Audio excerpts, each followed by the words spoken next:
Hi guys, good morning. Here we go again. Okay na ang weather. Para na namang summer. Ayan. Harvest time. Mag-harvest tayo ng pang-ulam. Say hi, good morning. Ayan. Kunin na namin kasi maliliit. Pang-ulam.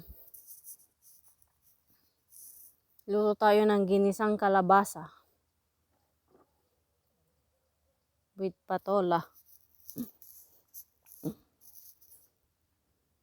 Yan. Libre ang gulay. Ito pa oh. Libre ang gulay.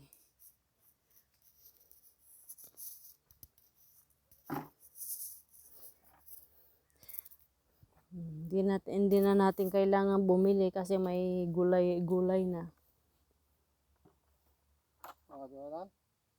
Batid da. So, oh, tapos patola. Oh, ang laki ng patola.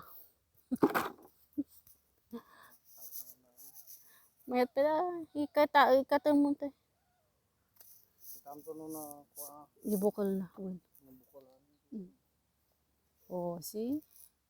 Ito ang kagandahan dito na may tanim ka. Yung isa do. Libre ang ulam, libre pa ang pangsahog.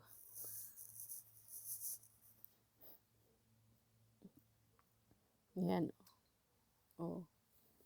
Malamig na pero marami pa din bunga. Thank you sa biyaya. Ayan, pati mga ampalaya namin, hitik na hitik. Kung kailan palamig na, saka naman dumami. Oh, yung ampalaya. Huwag ka muna mag-harvest ng ampalaya, hindi pa tayo mag-uulam.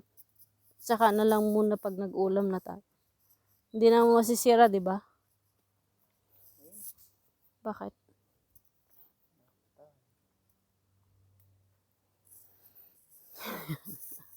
Sa lakas ng ulan kahapon. Ayan o, hitik na hitik pa. Puno ng aming freezer ng ampalaya, patola. Ayan. So, dagdaming bunga o, hitik na hitik. Ito yung lokta? Oo, ay, mabalik. Sayang yung sa bulaklak nila. Ayan. Pati yung bulaklak, ano na lang natin.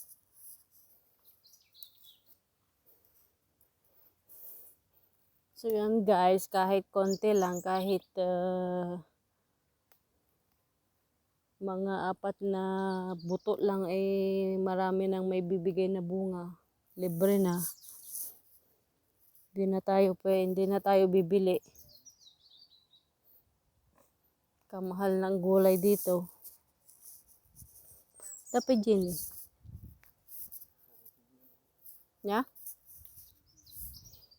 Harvest ko na.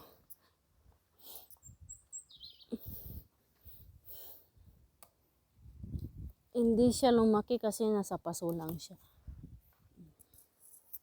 Meron pang 2 bunga dito na maliit oh. Meron pa.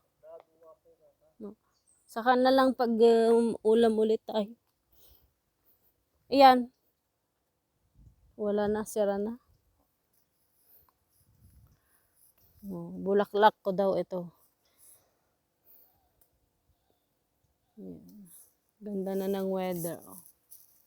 Parang hindi dumaan ng malakas na ulan nung kahapon at isang araw.